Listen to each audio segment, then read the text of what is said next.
Bem-vindo ao canal Saber Linguagem. Hoje eu trago a proposta de um vídeo um pouco diferente, porque a minha ideia é falar um pouco a respeito de questões de concurso que trazem conceitos de Bakhtin e do círculo ou que abordam de alguma maneira o pensamento de Bakhtin e do círculo. Vamos já começar pela primeira questão, uma questão que foi aplicada no ano de 2011.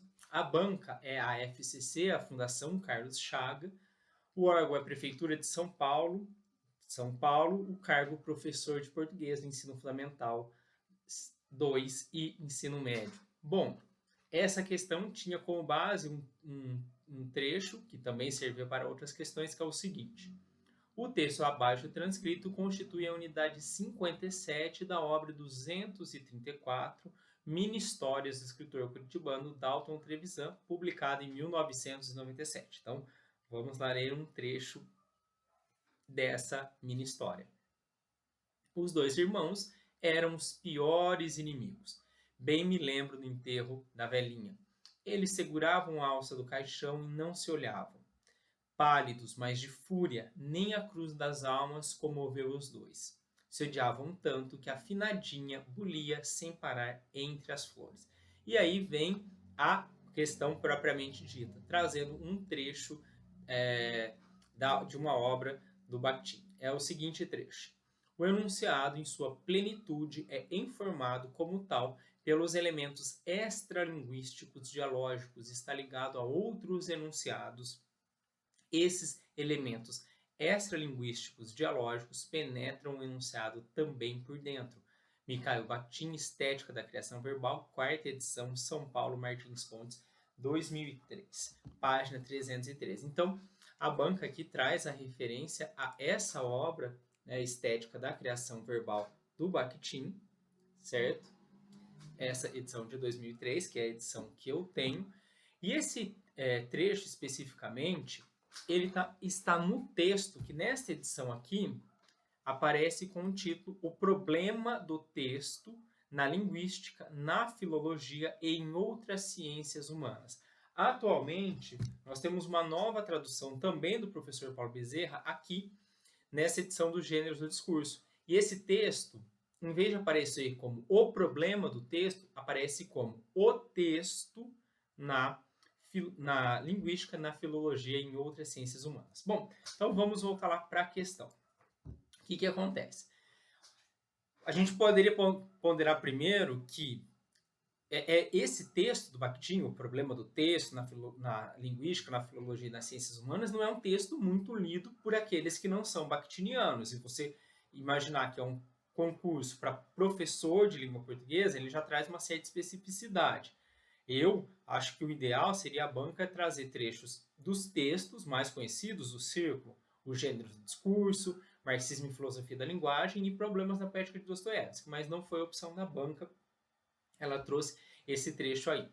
Bom, e o que esse trecho fala? Ele fala das relações dialógicas, falando que essas relações dialógicas se dão entre enunciados, o que vai além do texto, aí, o que está além do enunciado, o que é chamado aí de extralinguístico, dialógico com extralinguístico. Então eu tenho um enunciado e para além daquele enunciado eu correlaciono com outros enunciados que estão fora daquele enunciado. Estou enfatizando isso porque para nós entendermos a questão a gente tem que pensar isso. Então, o que nesse trecho se focaliza da questão das relações dialógicas do dialogismo? O fato de que eu tenho um enunciado e esse enunciado se relaciona com enunciados exteriores, que estão extralinguisticamente colocados em face dele, que estão para além dele. Vamos lá para as questões. Inclusive, eu vou deixar aqui indicado um vídeo em que eu falo sobre o dialogismo. Então, as assertivas, as afirmações que a banca trazia para você julgar qual seria a correta são as seguintes. Considerada a perspectiva teórica acima, é correto afirmar sobre a mini-história 57. A. É atravessada pela voz popular que, para expressar a contrariedade que um fato provocaria numa pessoa se estivesse viva, assim se formula: fulano está se remexendo no túmulo. B. acolhe a voz de Dalton Trevisan, que se expressa diretamente no texto, dialogando com várias outras, inclusive com a das pessoas que acompanhavam o enterro e diziam: eles nem se olhavam. C. Contraria explicitamente a voz daqueles que defendem o fervor religioso como forma de salvação, na medida em que nega o poder salutar da cruz das almas no enterro descrito. D. Acolhe o ponto de vista bíblico acerca da inimizade entre dois irmãos, Abel e Caim, na medida em que, de modo injuntivo, proscreve ambas as personagens que seguravam o caixão. E E. Deixa-se ocupar pela voz de quem não domina o idioma, note-se a construção substandard, se odiavam, para, juntamente com a simplicidade do léxico e das construções sintáticas, garantir a correta interpretação do texto pelo grande público. Ainda que seja uma questão de português para professores de português, eu acho que existe aí toda uma complexidade do ponto de vista da estrutura sintática dessas afirmações e das escolhas lexicais, das escolhas de palavras dessas afirmações, que fazem com que essa questão esteja mais complexa do que ela deveria. Inclusive, eu copiei da internet, então não sei se é exatamente assim, talvez não seja exatamente assim, mas você vê que mesmo na primeira afirmativa, ela não está bem escrita, ela tem um problema ali, parece não haver uma relação sintática bem adequada, a meu ver, nessa frase. Ela é meio estranha, digamos assim. Bom, mas vamos lá. Então nós temos que fazer a opção. E aí o que eu fiz, né? Primeiro eu fiz a questão para ver se eu acertava, para depois ver qual era o gabarito da banca. Nessa especificamente eu acertei, mas não porque eu acho que seja uma questão bem feita. Para mim, do meu julgamento, não está uma questão bem feita. Né? Com todo o respeito aí que eu tenho por quem tenha feito, ou pelo grupo de pessoas que tenham elaborado, para mim não está bem feita. Bom, então o que eu pensei? Olha, aquele trecho está falando sobre relações extralinguísticas dialógicas. Então, estou olhando para o enunciado e para relações exteriores a esse enunciado. Talvez até aproximando a ideia de intertextualidade, que eu já comentei que não é a mesma coisa que dialogismo. Intertextualidade não é o mesmo que dialogismo.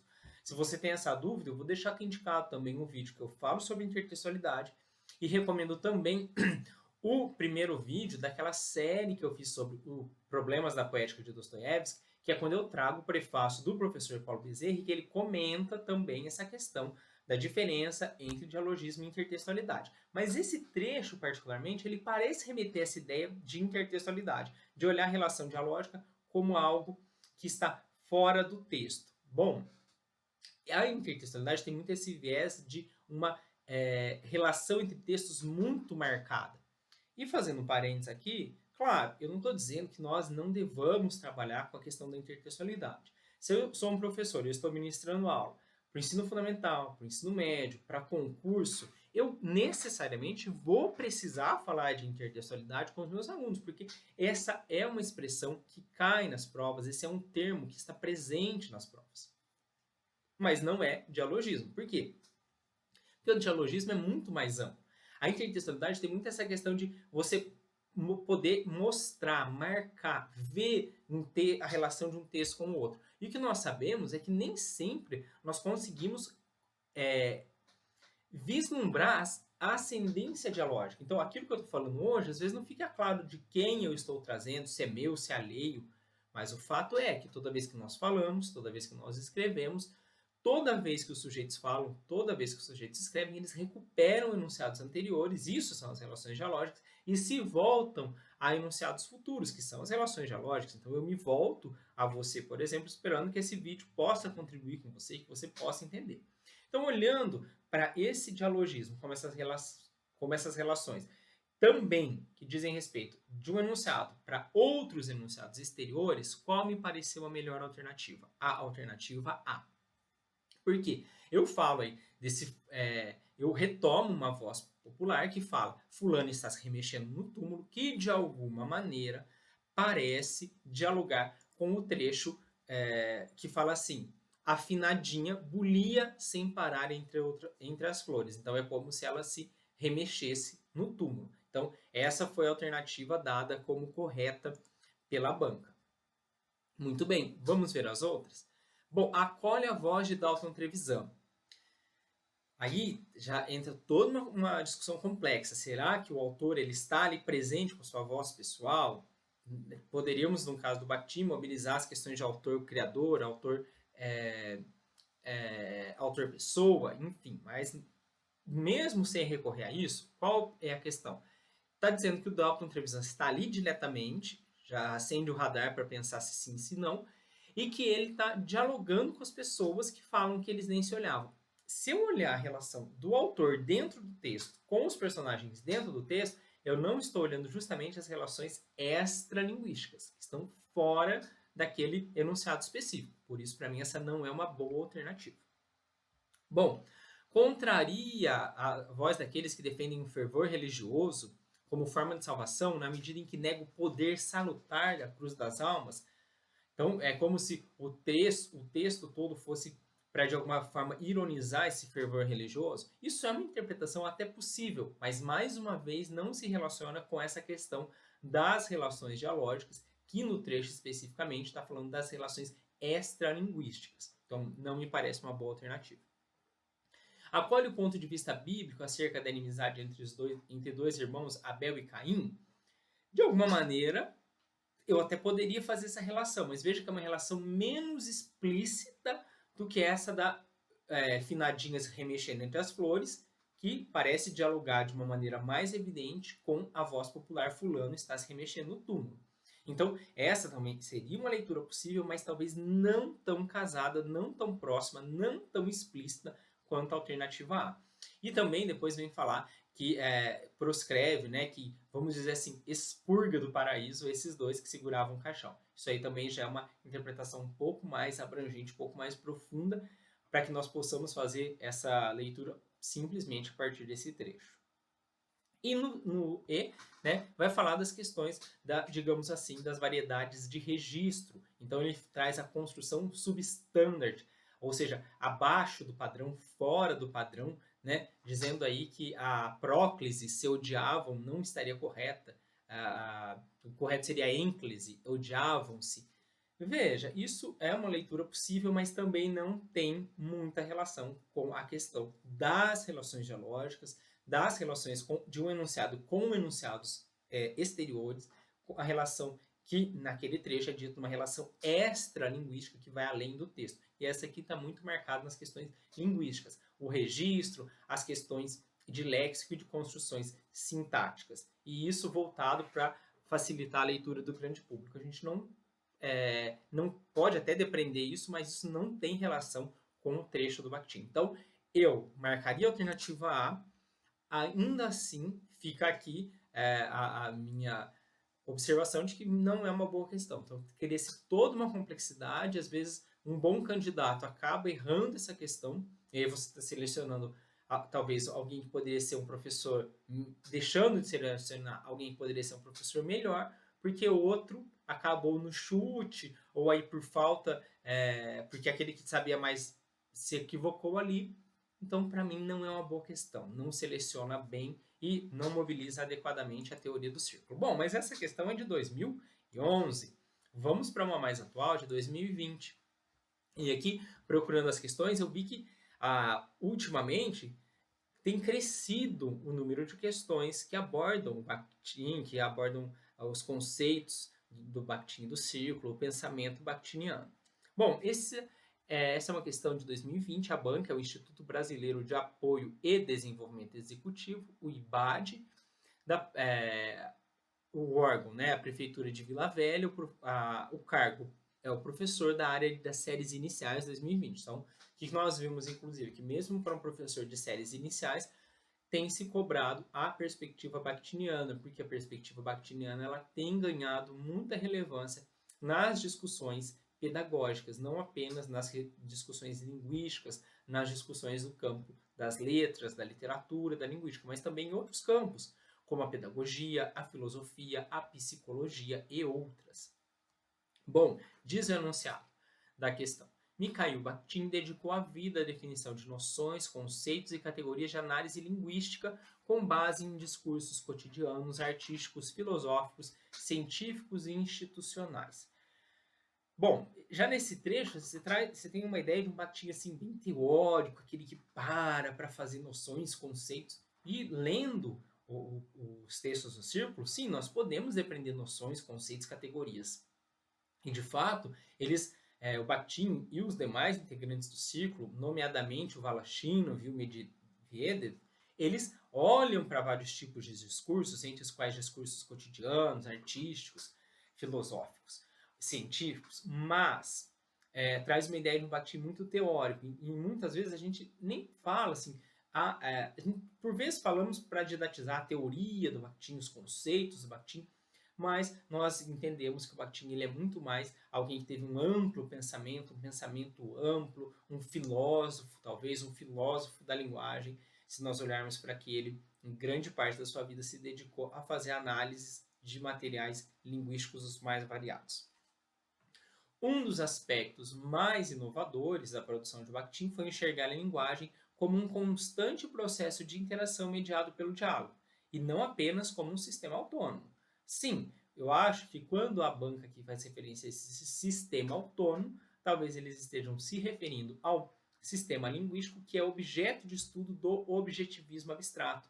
Vou deixar aqui no link, na descrição desse vídeo, um link para o vídeo sobre objetivismo abstrato, que é a teoria entre outros, do Saussure, tudo bem? Também vou deixar na sequência 3 vídeos em que eu faço a comparação do Bakhtin com o Saussure. Lembrando que, na verdade, nesses vídeos eu comparo mais mesmo o texto do Voloshinov, de Marxismo e Filosofia da Linguagem, com o Saussure. Mas eu nomeei lá os textos, os vídeos como Bakhtin versus Saussure, porque o Bakhtin ele é mais conhecido, mas ali eu me baseei principalmente nos textos do Voloshinov. Tudo bem? Então, vamos ver aí esse enunciado. A língua materna, seu vocábulo e sua estrutura gramatical não conhecemos por meio de dicionários ou manuais de gramática, mas graças aos enunciados concretos que ouvimos e reproduzimos na comunicação efetiva com as pessoas que nos rodeiam. Escreveu o filósofo. Aqui ele virou filósofo. Bom, gente, o que eu fiz? Eu fui retomar esse trecho aí. E o que eu vi? Que tanto aqui, nessa edição, que a partir de 2003, e tem uma outra, que é uma outra capa, que tem umas letras, quanto nessa edição, que é de 92, porque esse trecho é um trecho de Os Gêneros do Discurso, que está nessa tradução aqui a partir do francês, nessa tradução aqui a partir do russo. E nenhuma delas está exatamente do modo como está nessa transcrição aí que a banca trouxe. Tudo bem? Bom, mas vamos voltar lá para a citação. A língua materna, seu vocabulário, sua estrutura gramatical, não conhecemos por meio de dicionários ou manuais de gramática, mas graças aos enunciados concretos que ouvimos e repetimos na comunicação efetiva com as pessoas que nos rodeiam. Sim, de fato, é isso. Então, nós recebemos a grande parte da língua materna na interação discursiva que nós temos com os outros. É a partir da nossa interação com os outros que nós vamos assimilando questões, inclusive de ordem linguística, sintática, morfológica, gramatical. E, claro, sempre carregada de ideologia. Essa é uma das questões fundantes aí para o círculo. Bom, e vem a questão, né?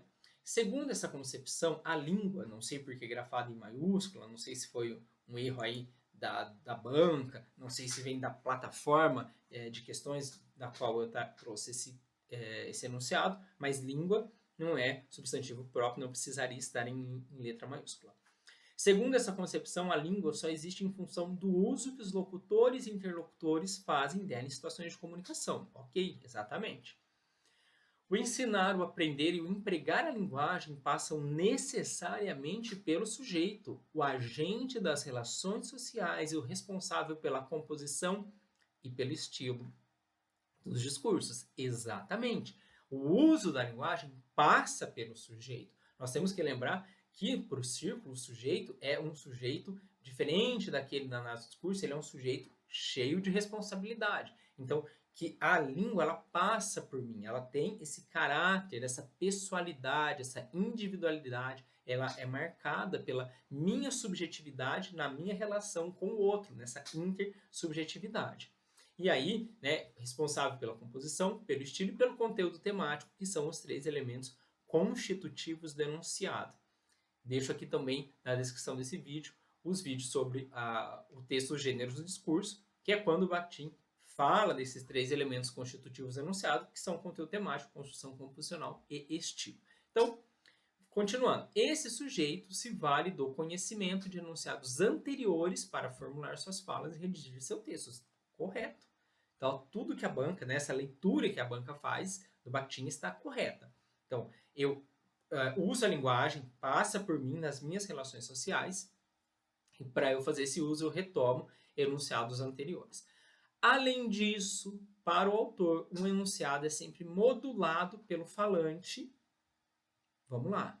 Modulado não é uma expressão que apareça nos textos do círculo, mas a banca assim usou. Então, além disso, o enunciado é sempre modulado pelo falante, pela experiência e pelo conhecimento linguístico, pela comunicação e interação entre os sujeitos, pelos aspectos morfológicos, sintáticos e semânticos, pelo contexto social, histórico, cultural e ideológico, pelo conteúdo e sua estrutura gramatical. Gente, vamos lá. Essa foi uma das questões que eu errei quando eu fiz. Porque eu coloquei como alternativa correta uma e a banca deu como correta outra. Vamos para a primeira? O enunciado é modulado pela experiência e pelo conhecimento linguístico? Sim, o enunciado, mesmo na teoria bakhtiniana, mesmo no pensamento bakhtiniano, ele é modulado pela experiência e pelo conhecimento linguístico. Por quê? Pela minha experiência, eu trago os enunciados anteriores, meus ou alheios, que eu retomo conscientemente disso, ou não deliberadamente, mas eu retomo para fazer o meu. E eu também retomo o conhecimento linguístico. Por quê? Porque eu trago do outro, do enunciado do outro. Embora não seja da gramática, não seja do dicionário, quando eu aprendo a língua, eu aprendo pelo enunciado do outro, que me traz, sim, questões ideológicas, mas também me traz estruturas linguísticas. Então, quando eu ouço o outro falar, quando eu leio o texto do outro, eu também estou assimilando. Eu também estou aprendendo questões linguísticas. Para dar um exemplo simples, o falante de português, ele mesmo antes de uma escolarização, ele aprende a falar, por exemplo, o cachorro, colocar o artigo antes do substantivo. Ele não aprende a falar cachorro o, certo? Então, eu estou adquirindo conhecimento linguístico, sim. Então, seria, inclusive, uma alternativa viável. Mas não foi a que eu coloquei. Eu busquei aquela que eu achei que era mais bakhtiniana, e foi a B. É sempre modulado pela comunicação e interação pelos sujeitos. Por quê? Porque a interação discursiva, a interação verbal é um cerne, é um centro do pensamento bakhtiniano. Então, ele tenta entender o Bakhtin, o Voloshin, eles tentam entender o homem nas suas relações com outros homens, e nessas relações se dão por meio da interação discursiva, por meio da interação verbal. Então, essa alternativa me pareceu a melhor.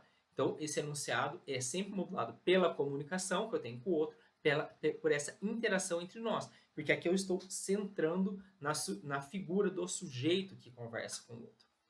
Pelos aspectos morfológicos, sintáticos e semânticos, sim, o enunciado também é modulado por aspectos morfológicos, sintáticos e semânticos, mas não apenas. Ele é modulado por questões ideológicas, ele é sempre modulado por essa relação pessoal que eu tenho com o outro.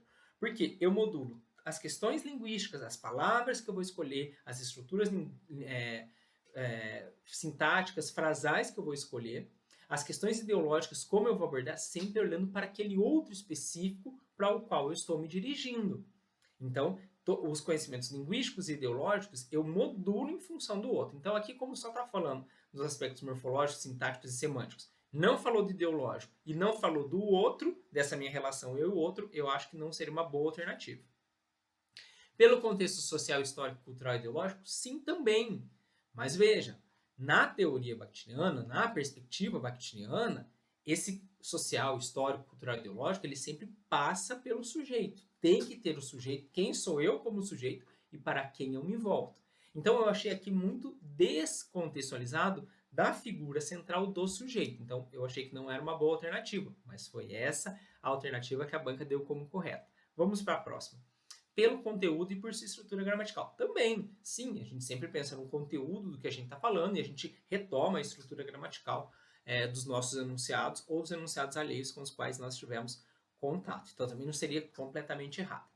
Bom, a banca, então, dá como alternativa correta a alternativa D, pelo contexto histórico, cultural e ideológico.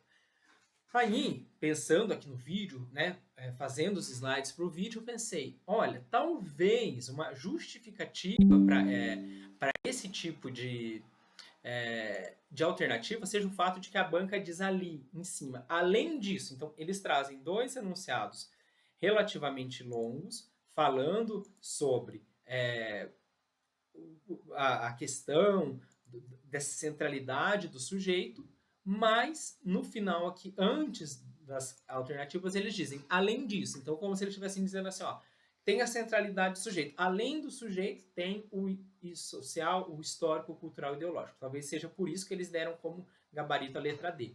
Ainda assim, para mim, não é uma boa alternativa. Vocês vejam que, por mais conhecimento que você tenha nas obras do círculo, você acabaria errando poderia acabar errando essa questão. Então, para mim, não é uma boa alternativa. Fico, de alguma maneira, feliz porque os concursos estejam trazendo o Bakhtin, que é um teórico, né? O pensamento do Bakhtin de círculo, eles têm uma importância teórica e metodológica muito grande, mas, para mim, ainda não são questões muito bem colocadas, muito bem elaboradas. Mas aí nos comentários você me diz se você concorda, se você discorda, se você foi acertando ou foi errando essas questões comigo.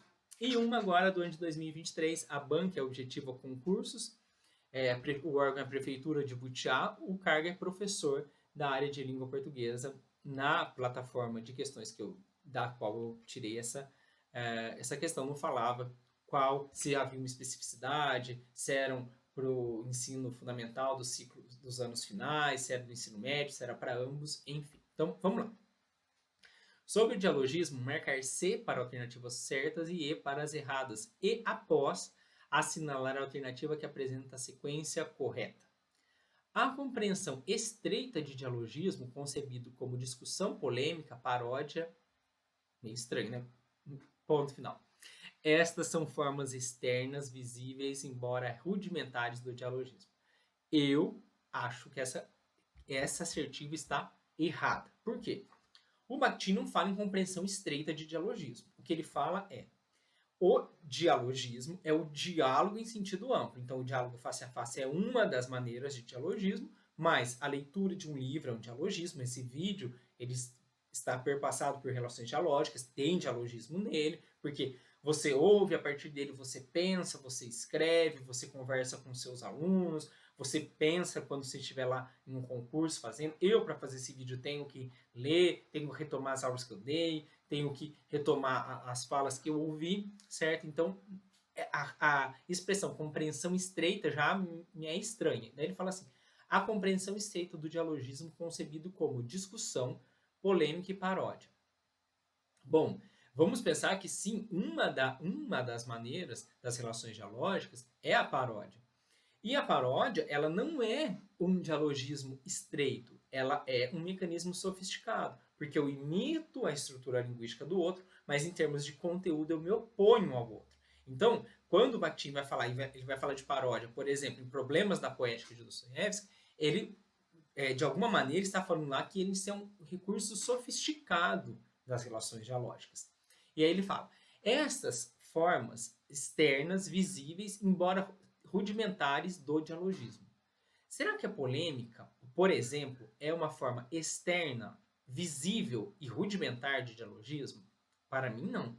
Por quê? Porque, inclusive, no mesmo Problemas da Poética de Dostoiévski, o Bakhtin fala que existe a polêmica aberta, mas existe a polêmica velada. Ela não está externa, visível, ou não tão facilmente externa, não tão facilmente visível. Então, para mim, essa seria uma afirmação errada.